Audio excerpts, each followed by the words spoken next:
So what does progression look like to you? Yeah, if you're doing the work, if you're doing the work to be able to do the work, then you're okay.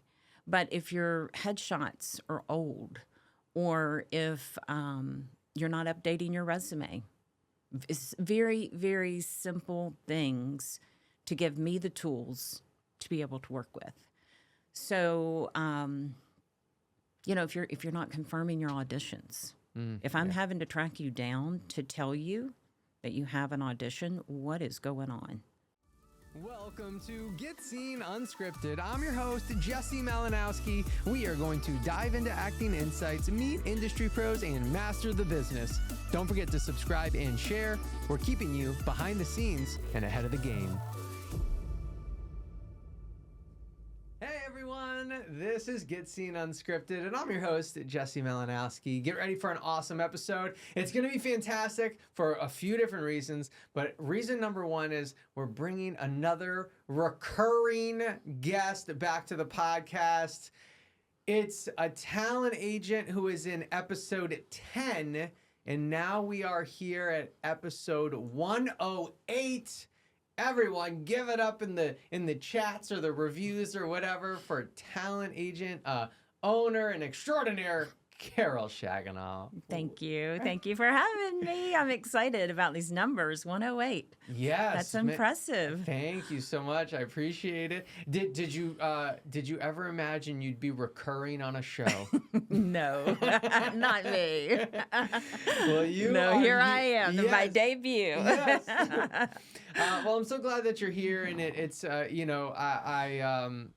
think you're one of like my favorite agents in town. I think you just like love your talent, and I remember our first conversation in episode 10, many moons ago now. But you talked about the relationship that you have with your talent, and like it's very, I think you joked that. On panels, you might talk about how you communicate with your talent, and the other agents are like, "What are you doing?" Mm-hmm. I wonder now, after so many episodes have gone now, do you feel like you still do all the same stuff that you did before, or have you shifted a little bit? Like, I know no other way to do it. That's what you said. That's what you said before. Maybe I'm blind and crazy, but it's what works for me. Though, and being a people person, it fuels me. And some people it can drain, some of my colleagues, and I understand if that's not your way of doing business, it's not going to work for you. But it is for me. It teaches me a lot about my clients and how to navigate, how to handle them, how to help them, how to help us. So nope, still doing my thing. Can you describe that a little bit? Like that relationship that you have? Is it just like you like getting on the phone with them? You're happy to text message them? You're just open to all the forms of communication? Like, is it just like you're kind of maybe like not annoyed if they're reaching out? Like you said, you welcome it, it fuels you. Like what does that look like for you? All forms of communication except for direct messages through social media. Oh, yes. That. No DMs. Yeah, no DMs. Don't slide in the DMs. No, don't be sliding into the DMs. But just whatever form of communication works for what the challenge may be or the need may be. So if it's deadline driven, if it's something of urgency, phone call, text, whatever, it takes.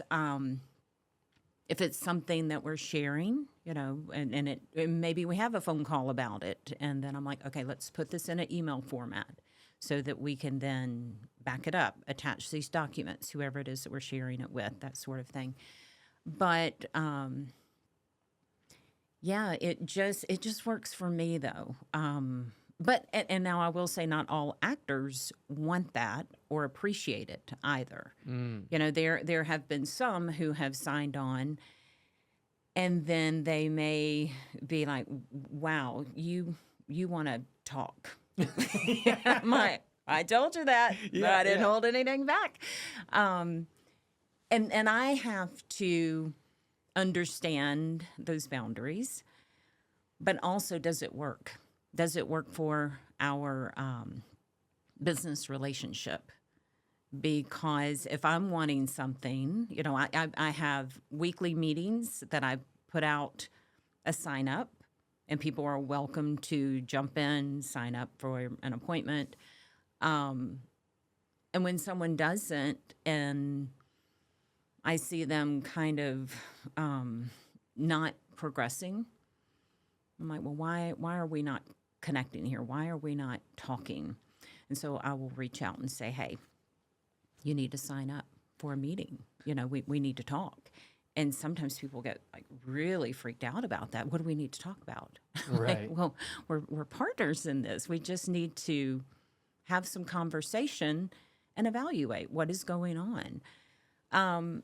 And then there are people who will jump on those meetings that, they're bookers, they're auditioning, they're doing the work. And sometimes they just come on to say, hey, how are you?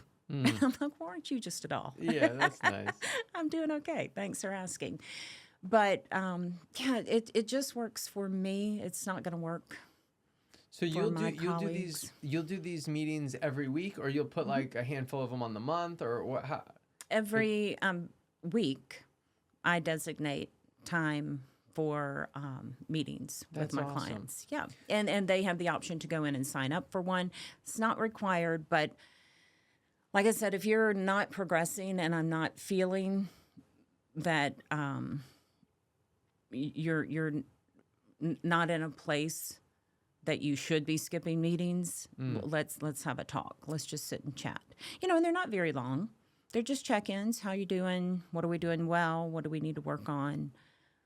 Very informative, but informal. Yeah. What you said, if they're not progressing, what does progression look like to you for your talent? Because, you mentioned some of the talent maybe being worried. Well, wait, what are we meeting for? I feel like there's always something in the back of an actor's mind. If they're not booking, they're like, I'm going to get dropped at any moment. So what does progression look like to you? Yeah, if you're doing the work, if you're doing the work to be able to do the work, then you're okay. But if your headshots are old, or if you're not updating your resume, it's very, very simple things to give me the tools to be able to work with. So, if you're not confirming your auditions, if I'm having to track you down to tell you that you have an audition, what is going on? That's a big indicator there. Because out of respect for our casting directors who have provided this opportunity, we need to let them know you're showing up. You're showing up to do the work. And, if we're having to track you down for that, it's like, well, are you going to show up on time to work if you were to book this? Yeah. Are you going to show up on time? You're going to show up prepared.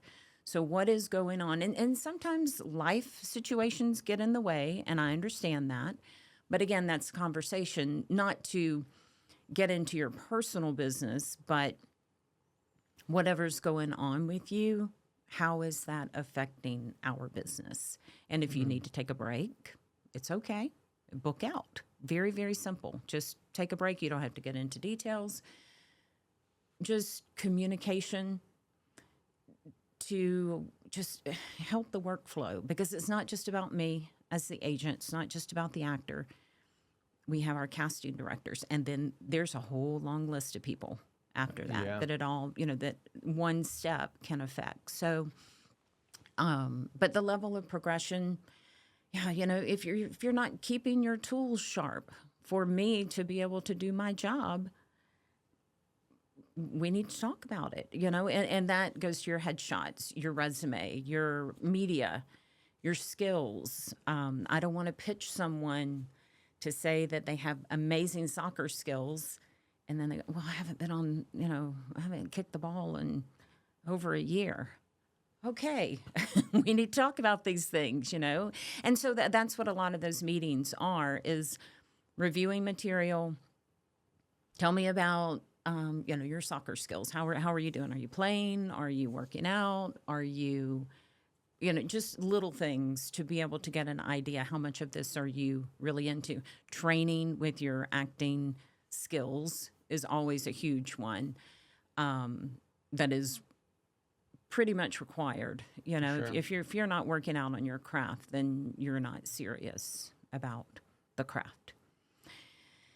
And sometimes people, you know, especially, you know, here lately, okay, so they have navigated a little bit from that. Okay, well, when you can get yourself into a space where you can get back into the craft, then we'll start moving forward again. But otherwise, how about I have you booked out until you can really focus on this? And you know, it's just very, to me, it seems very, very simple and very straightforward. But sometimes when I start talking about it and people look at me and go, you have these conversations? And I'm like, yeah, I maybe it's just what, like I said, fuels me as a person, but it helps me to do what I feel with my job, to take care of my actors in a way that it makes it organized and streamlined. I don't know any other way to do it. Yeah, no, I think, know, I'm blind with it. I think it's wonderful, and I think there are so many actors that wish they could have this type of relationship with their agent, you know, and you have, you know, the other side of the coin, which is like, hey, look, you do your job, I'm going to do my job. You know, we don't have time to talk, you know, and I think it's a good thing to think about if you are an actor and you're looking for an agent, or maybe you're switching agents or whatever, that, you know, have this type of conversation in that interview process of like, what does the communication look like? And I feel like also with the way the world has changed in general, but then also within each industry, and so our industry specifically, you know, we're not in person almost at all. I mean, we're getting a little back, but not really. You know, so communication looks differently. It does. You know, so you brought up confirming auditions. Yes. And it's like actors, you forget that like you confirming an audition quickly, slowly, not at all, that's communicating something more than just the confirmation or lack thereof. Like how your digital profile looks is communicating things. Like whether or not you're signing up with an interview or a meeting with your agent, if you have the ability to, that's communicating things. So it's like all of your actions communicate something very different. And so you want to pay attention to like, what are you communicating to the people in this business, to getting your auditions in on time or asking for extensions or all of these things communicate different things. They do. They do. And I've noticed lately we've had a couple of casting directors who have followed up and said, this person isn't confirming what is going on. And I never want that as an agent. But casting will send, you know, a broad email out to all of us as agents who have actors that have auditions, whether they've confirmed or not. And so that then triggers me, I better check. Yep, all of my people are confirmed. Good. They're not even talking to me. Next, move on. But the number of times that we've had to see that come from casting directors that tells me they're expecting more communication, because somewhere there's a gap, somewhere there is a disconnect where actors are not responding. And I've had recently where someone has said on one of the profiles, oh, I went on the app and confirmed. And I'm like, it's not showing confirmed on my end. So let's go into a desktop, a laptop, something other than the app and get this confirmed, and then reach out to their customer support team to tell them that it's not confirming on the app. Because there could be something digitally going on there, but you look like it doesn't mean anything to you. Right. You know, that's that's kind of what it looks like if you're, I mean, it just looks like it's not important. It's not something that I'm really interested in. Right. Or like, I'm too busy, or, you know. Yeah. And sometimes, you know, several times that I've come across it, it's been a little glitch with the app. But then there has been a couple where someone will say, oh, I saw it, but I just haven't gotten to it yet. Mm-hmm. That opens up a different conversation. Is this really important to you? Because it's super important to me. I'm checking. Yeah. And so I'm reaching out to say, is this important to you? And then on the flip side to that, if you feel like you need to decline the audition, let's talk about it. I don't want to just openly have you decline something without us really talking about it so I can understand your point of view, what's important to you, why this isn't working for you.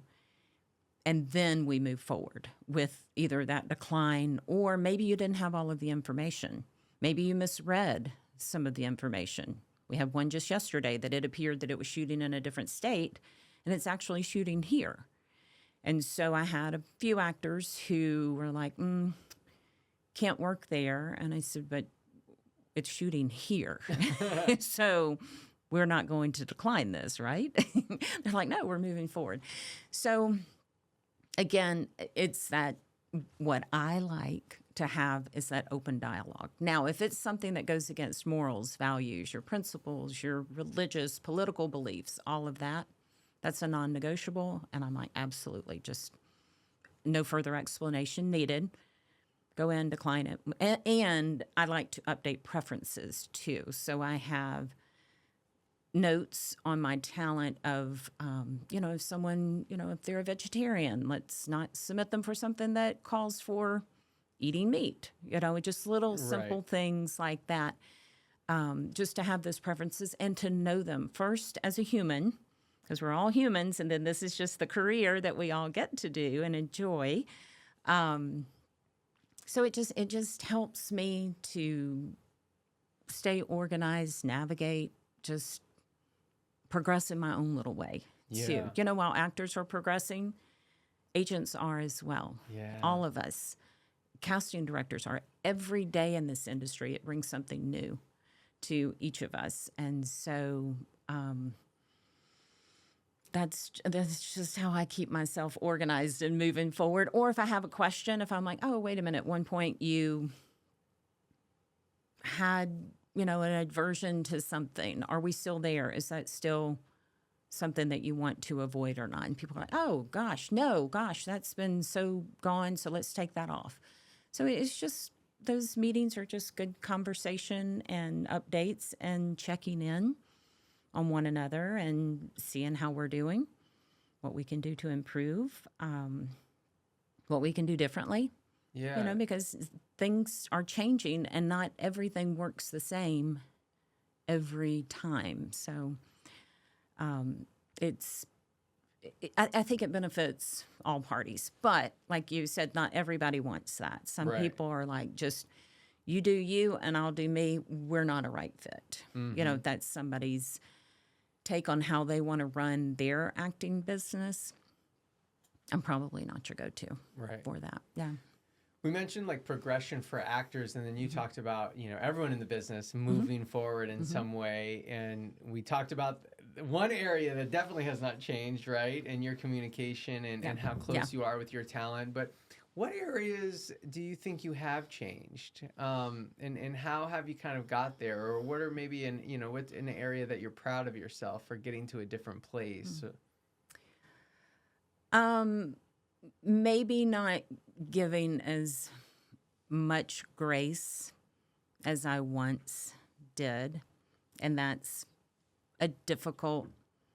You're not giving as much grace. Okay. Because if I sign someone, I believe in them. Like, I believe this is going to work. You're going to do this. You're in this.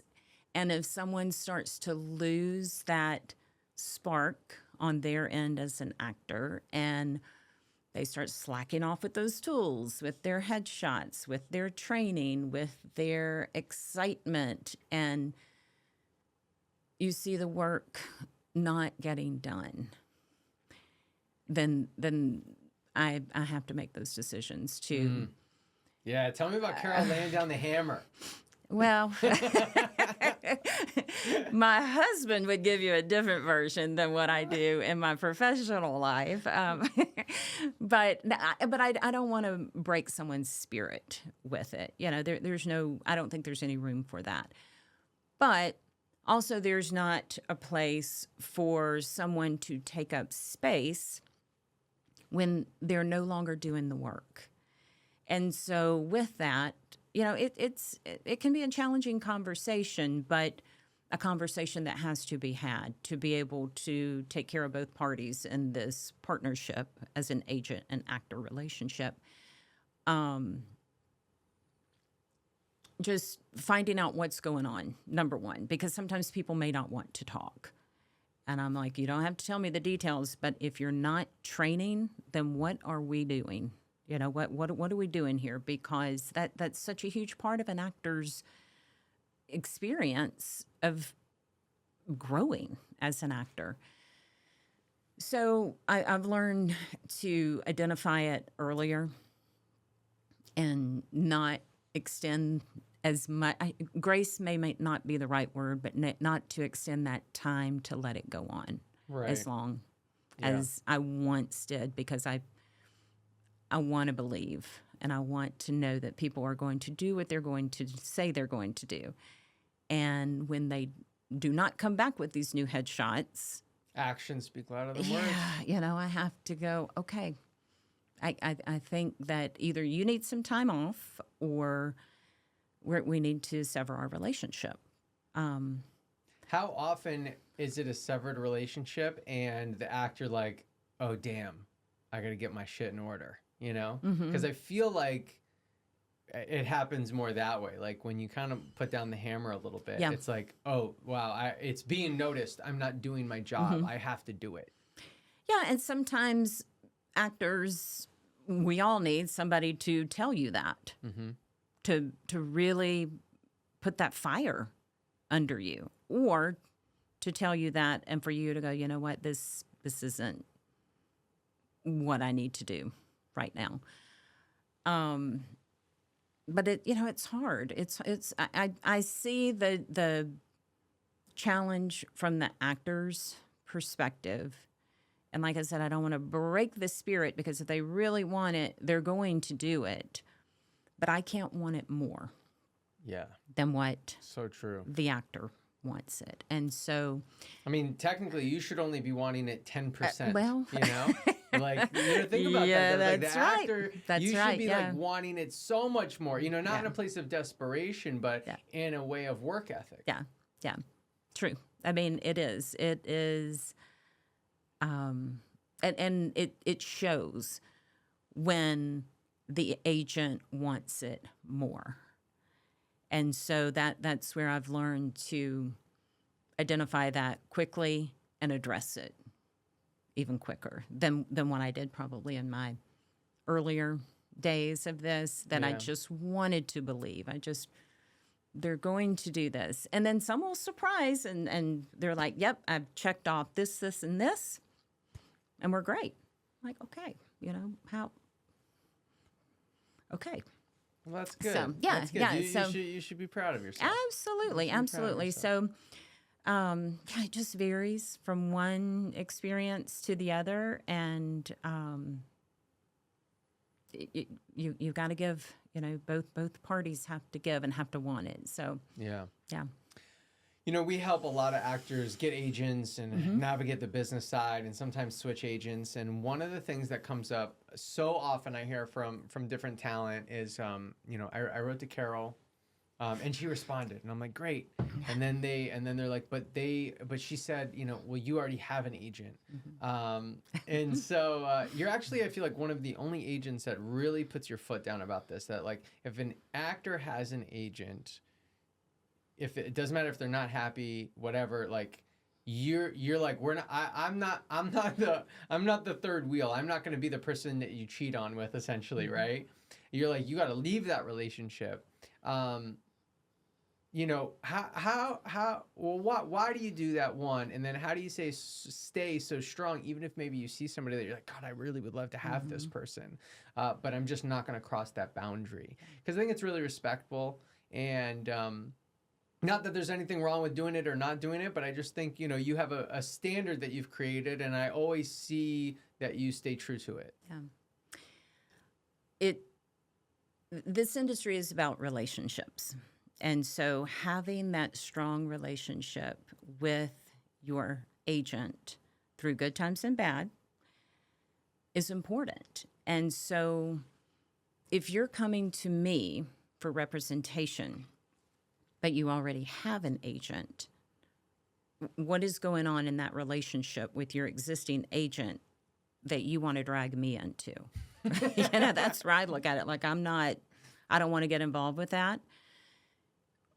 Whether you, and someone said this to me before, I guess it's like, well, if you have an agent, what's the difference if you have a bad agent or no agent at all in the mindset of an actor?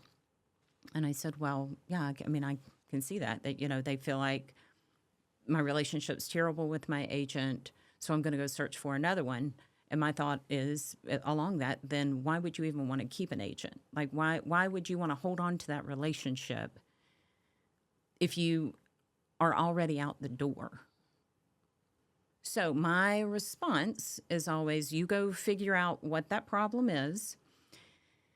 If you can resolve it, then great. Y'all move forward. If you cannot, then y'all need to sever that relationship.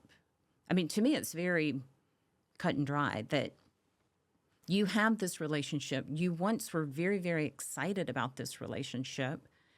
So either work on it or end the relationship. And then I'll take a look. But I just, and I see it as future for myself.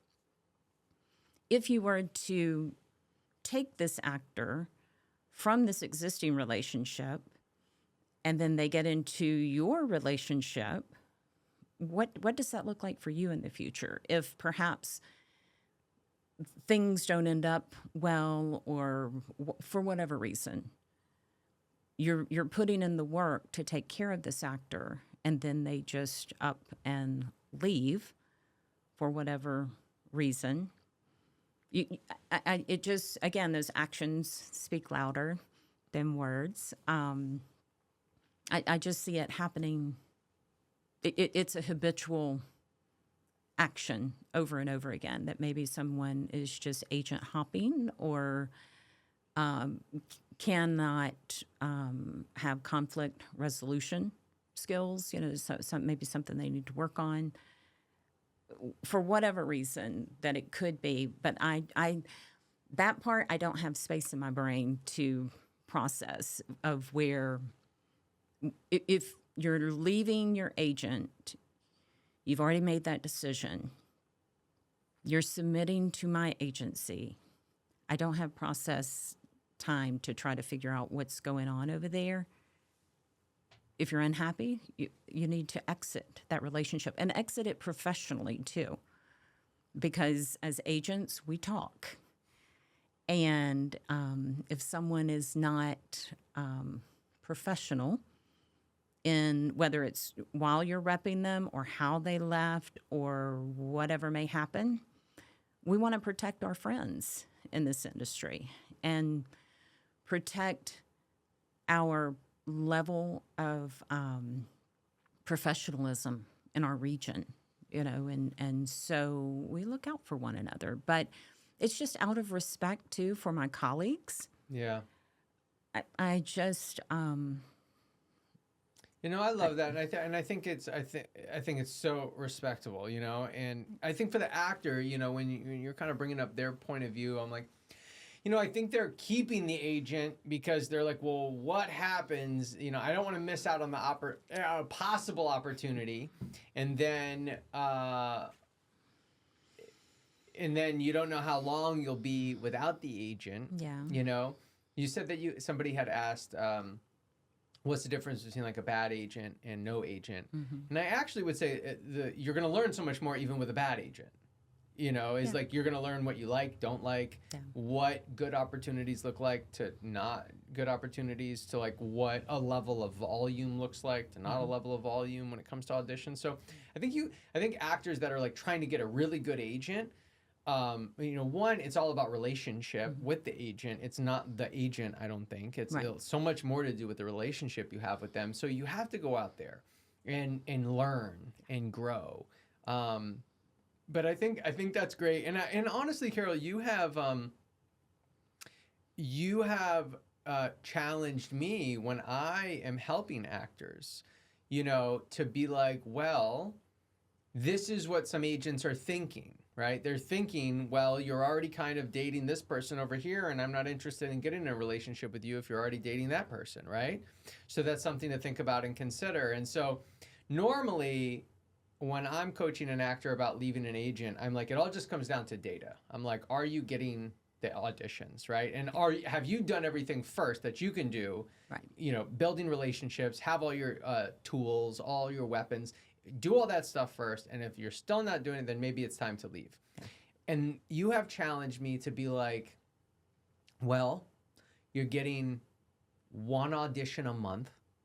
If it takes you 6 months to get another agent, you're going to lose out on 6 auditions. Like, it's not that big of a deal, you know? So I have, you know, really because of you, I have brought that option to actors and like, here's a way that it will look cleaner. Some people that might not give you the time of day now will give you the time of day. And ultimately, what are you losing? Not that much. So like, you know, maybe this is a cleaner way to do it. So I appreciate that about you and you putting your foot down about it. You're welcome. Glad I could help you with that. And one thing you said there, it's, you know, define a bad agent.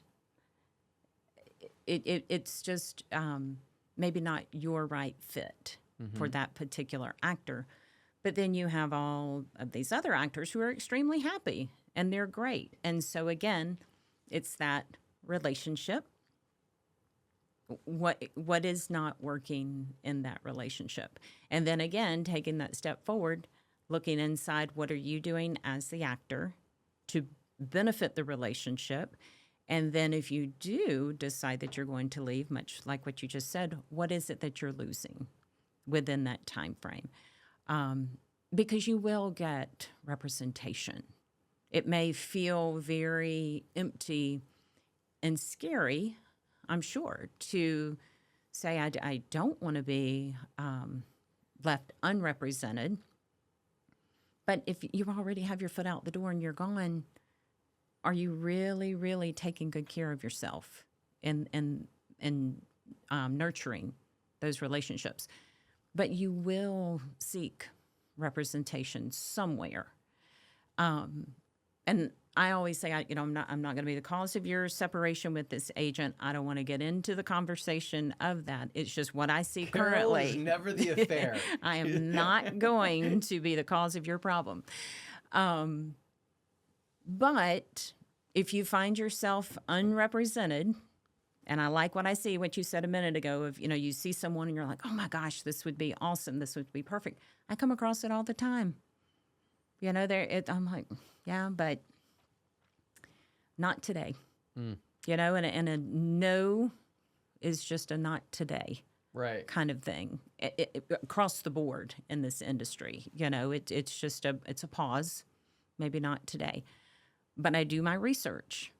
If I know that you are with an agent that I would not describe as a bad agent, I want to learn more about that relationship, what worked well, what didn't work so well. What was your deciding factor to part ways?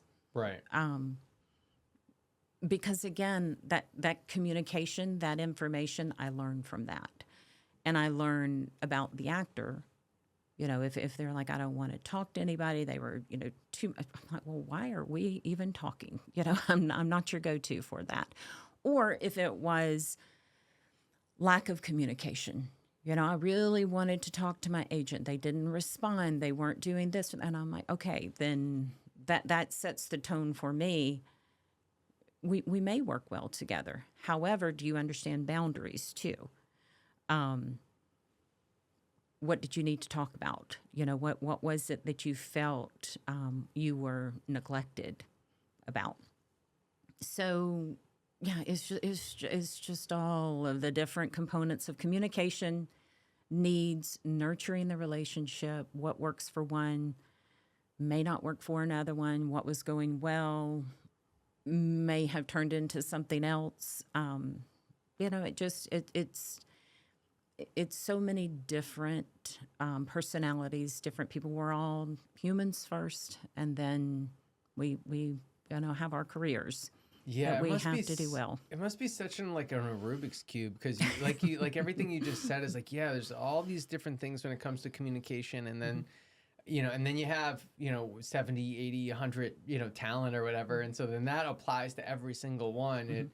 It can be tricky. Actors maybe wanting you to look at their auditions and get feedback there, or want more auditions from a specific casting director, or there's just so many things that could be coming up. It's got to be a little tough to balance. It is. It's tricky. It is a job that never stops. So you got to love it, because if you don't love it, then it's not. And I'm speaking from the agent side. It's not a place for you. Because I absolutely love what I do, but I absolutely work at 11 o'clock at night. I absolutely work at 6 o'clock in the morning. Like things, money never sleeps. This industry never sleeps. So it's something ongoing. And you have to have that support system too, as an agent, to be able to do that. My husband is a great support system. He's an entrepreneur too, so he understands. He's still making the ice? He's still making the ice. Yeah. Expanding the ice too. Heck yeah. Nice. But I get it. I get it from his side of work, what he has to do, and he gets it from my side too. And so, if either one of us were, if he were, say a banker that's 9 to 5, and at one point that was a life that we both had early on in our careers, it just would not work right now, and so having that support system as an agent, an agency owner, is huge, because he gets it. If we're in the middle of dinner and I'm like, excuse me, I'm going to take this call. And he's like, okay. Because it never stops. It just never stops. But I love it. Yeah. But I absolutely love it. And I think that's so important, to have an agent who is happy, who loves what they do, and who loves working with you as an actor. It just shows, it just really, really shows. Yeah, you briefly painted a picture for me of being at dinner with your husband, a phone call comes in, you're like, I got to take this. I feel like this is something practically everyone in the world at some degree struggles with, because of social media and just us constantly being on our freaking phones. Did you have to have a conversation with your husband to kind of create, the flexible boundaries, I guess? Or is it something he just kind of understood? I think he just understood. Yeah. Yeah, because both of us, like I said, have always had this entrepreneur spirit. And in our previous lives, when we were in the mortgage industry, it was nonstop, the same thing. So I really don't know a relationship with him that, wasn't ever interrupted. Right. But we have to set boundaries too. We have to say, okay, at this point, that calls can stop. I'm really focused on whatever it is, and then you pick back up. But it is a constant on your phone, checking your emails, and some people could view it as being rude. I'm sure sometimes, if we're out to dinner and if someone just happens to look at us, and if I'm, on my phone and they're like, look at her, she's totally ignoring him. But it's just part of our being. It's just part of who we are, and the relationship that we have, and the respect going back and forth, because he will take a call too, right then and there. And He changed up his birthday plans this past year because of his work. And it just happens. It just happens. But I will say for actors, respecting those boundaries of when to call and when to text and when to email what really is an emergency. Yeah. A phone call at 9:00 at night, I'm thinking about changing the color of my hair, probably isn't that, much of an emergency to me as it is for you. Right, but for them it is. Yeah, but that text back is, don't do anything now. Let's talk about this in the morning. Sleep on it. Just sleep on it. Think about headshots. Just something to keep the wheels going, but to know I'm thinking about you. I got it. But this can wait. Yes.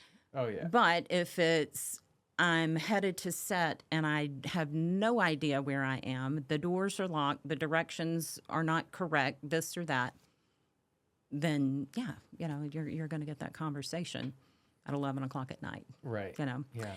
But yeah, just respecting boundaries and being just super aware of those around you and what does this text, this phone call, this email, how urgent is this and what when and where can this be handled? And so I saw someone's email the other day at the and it was a colleague, an agent in LA, and she had a note at the bottom of her email, and it said something along the lines of, you may be receiving this email during odd hours of the night. I don't expect you to reply at odd hours of the night. I'm just taking care of my business, or something along those lines, which I thought that was a very creative way to say, maybe she's awake at midnight doing something, but she's not expecting that response right then and there, which I thought that was cute and creative that she added that to her email. Well, now you got schedule sends out there, Yeah. I'll definitely be sending emails at midnight, but I'll schedule send it for 8 a.m. or whatever. I love schedule texting too. Oh, yeah. That's good. Isn't that nice? Because you're thinking about something. It's like, oh, I need to text them. Oh, wait. Yeah, right. It's 4:00 in the morning, and not everybody's up having a drink of water at 4:00 in the morning. So this is like, everyone, hey, no reason to hit up your agent. You schedule send that thing, all right? Yeah. Schedule send the email and the text message. That's right. Well, Carol, it's been so fun to have you back. We do have to get to our spotlight sign off, which is 5 questions to end strong here. The first one is, what is something you're super grateful for today?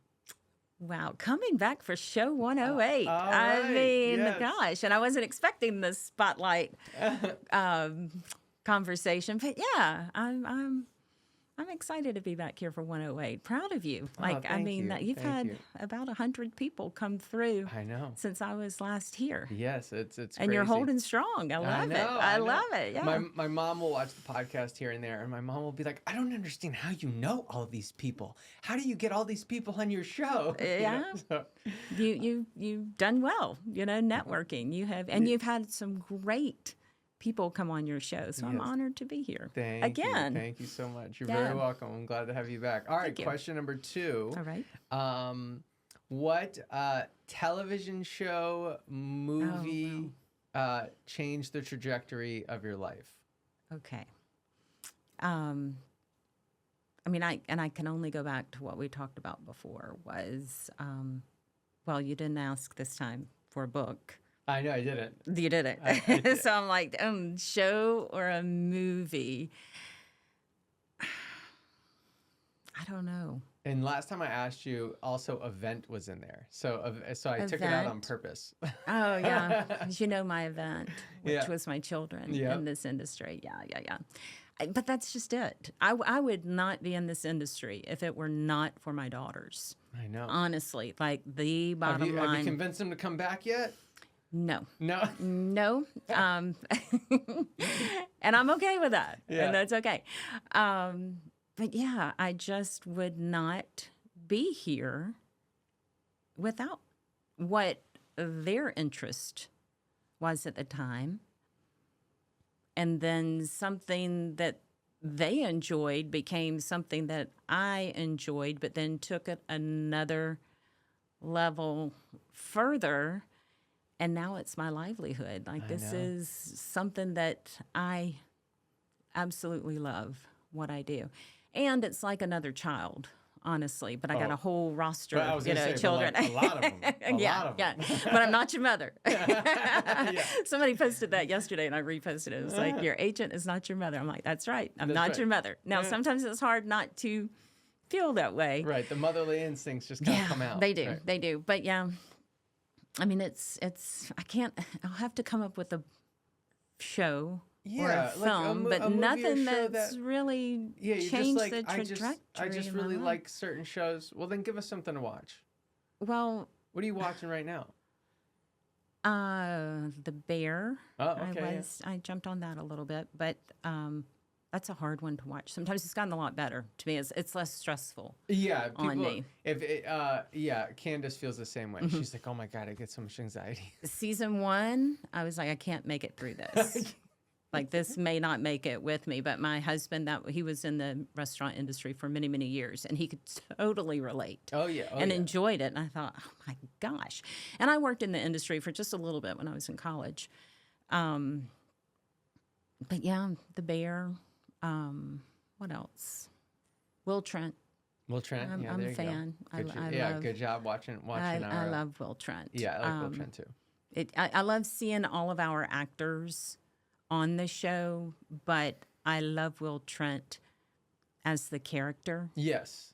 And just who he is and where he's been and what he puts out in life, and he's just a good role model.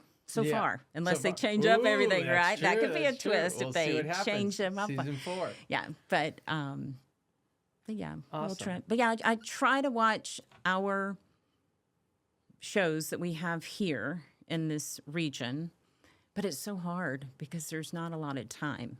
Like, there's so many. They come and go so quick. Yeah, and I'm constantly watching auditions to get to those shows, and so. Or to get to the films. And so that's a lot of my time is watching auditions and then seeing where that leads with my actor. And then, of course, if they're booking it, then I'm like, okay, I got to put this on a watch list. I've got to make sure I watch episode here, season whatever. But it's hard. It's hard to watch TV and films in this job because that's what I do all day, but I watch it in the audition version. So, for sure, yeah. I'll think about all right. I'll come back to you on that on the 208th show that you bring me back for on my recurring. Yes. So then, what's something in your daily routine that you really cherish, but you can't say? What was it? It was like TCT. Yeah, right? Morning. Yeah. MCTT, morning coffee tea time. Right, all right, because we have a new one. Oh, yeah. Okay. I got some new ones. Yes, all right, great. So, our evening walks. So I've turned my husband into a walker with me, and he's so good. He is on it. He's like, "Are we going walking? What time are we going walking?" And it has been so much fun. Oh my gosh. Hold on. Carol, I'm so excited and proud of you right now. Yeah. Do you remember? So the next question is, what's something you're trying to improve in your life right now? Oh, Do you remember? Yes. Do you remember what it was? Yeah. The movement. It was the movement. Yeah, the movement. And now this is part of your, look at this journey. full Look circle. at that. Okay, so let me tell you on two things there. So, yes, the movement and going walking is not our new thing because we've been doing it for quite a while. But I think that it was like shortly after our conversation and then with his business and how everything, and then it became like a stress reliever, a date for us to go, let's just go do this walk and then we'll go have dinner or we'll do this. Yeah. But now it's a daily routine. But to the other side of that, I ended up getting a walking pad that we had talked about. But do you know the comedy that so many people had about sending me memes of people walking and trying to do all of these things. And I was like, y'all are not adding to my positivity. Y'all are freaking me out, like coffee spilling, drinks spilling. Oh my gosh. But yeah, so that is a winter kind of thing because I hate the cold weather. Right. Like it's a challenge for me. But that improved me moving. And so when I do these one-on-one calls, I will be on my little walking pad and I have to tell people I'm going to be walking, so you're going to see some movement. Right. Sometimes I've had to turn it off because maybe I'm trying to do something and it's difficult for me to walk, focus, key in something, talk at the same time. And I'm like, I'm going to fall off this thing with somebody on a Zoom. It's probably not going to go well. You know what I'm saying? I mean, like you start to, too, and I'm like trying to type and I'm like, wait, and I got to put my feet and like get it. And I'm like, okay, pause just a minute. Let me regroup here. So yes, so the movement excellent has come full circle. Great yeah. So that's job. part of my thing that I look forward to. That but of course, is, the MCTT is always there too. Yes, but, that is incredible. I love this so much. Thanks. Good job, everyone, sending Carol the Oh memes, my gosh. making sure. Yeah, it was good inspiration. That is awesome. All right, well, great. So then the last time you were here, that's what you were working on, the movements. So what's something you're trying to improve in your life now? Wow, you've really poured on. Well, look, if you learned one thing, what you said last time is now the thing that you cherish. Yeah. Like that, like you love in your daily routine. So you're right. Let's make it happen again. Okay, so I will. Because one of my daughters, she has her yoga certification. She goes to yoga every day. It's like her thing. And I keep saying, I probably ought to do that. I mean, it seems like it works great for people. Right. Maybe I should do that. Maybe I won't, I'm putting it out there now. Oh, there we go. All right. Everyone start sending Carol the memes of like yoga and goats or something. I don't know about the goats. Well, because they have like I know, and then they do the puppies. So start sending all those memes, get it going. But so I'll put that on my to-do and hold myself accountable. All right, I love it. Start at least just a little bit of yoga movements. Yeah, I mean, I hear it's great. She says it's great. But you could start this at home. You could even do chair yoga.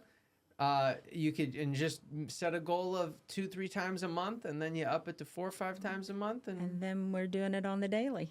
Boom. There you go. I love a good stretch. I love a good stretch. Yeah, I like a good stretch, but yoga's like a different. For sure. Yeah. It's the mind, the body, the breathing. There you go. I probably do a lot of it, and I just don't realize it. I need someone to walk me through like the organization of it, and that would be my daughter. She's kind of tested it out on me a couple of times, so. Maybe we'll bring her in so she can do it for me. So heck yeah, awesome. All right, everyone, let's help Carol and hold her accountable to it. Well, last question then. We focused on a few different things today, but if there was like something you definitely want everyone to like truly get, maybe we need to hit it again, or maybe something that you're just thinking about that you think actors need to hear right now. What would it be? Yeah. And I was thinking about that as you mentioned where we were going, these last moments here, and kind of what we had talked about earlier is, just keep believing in yourself. Because if you lose that belief in yourself, how are others going to believe in you? And so whatever that looks like for you, staying positive, taking care of you first. And if that even means you take a break from the industry, then that's okay too. But just keep believing in yourself. Because if you don't, how can you expect others, to do that for you? So, I love it. Just keep believing in yourself. Carol Saginaw, thank you so much for being here again. I know. Thank you for having me. This was fun. Very nice to be back. You're so welcome. Thank you so much for tuning in. It has been great to be able to serve your actor journey. If you haven't already commented on YouTube, go to YouTube, let us know what you thought about the episode. We also have our sister show, Talent Agent Talk, where we break down different bookings and lessons that have come along the way. So be sure to check that out. If you're listening, you would head to YouTube for that. Again, thanks so much. If you haven't subscribed already, what are you waiting for? Come on. We're at episode 108. If you've just started listening, you got some catching up to do. Please enjoy all the episodes and let us know how you're enjoying them by leaving us a review on whatever podcast platform you listen to. Thanks again for being here. I'm Jesse Malinowski. We'll see you on the next one.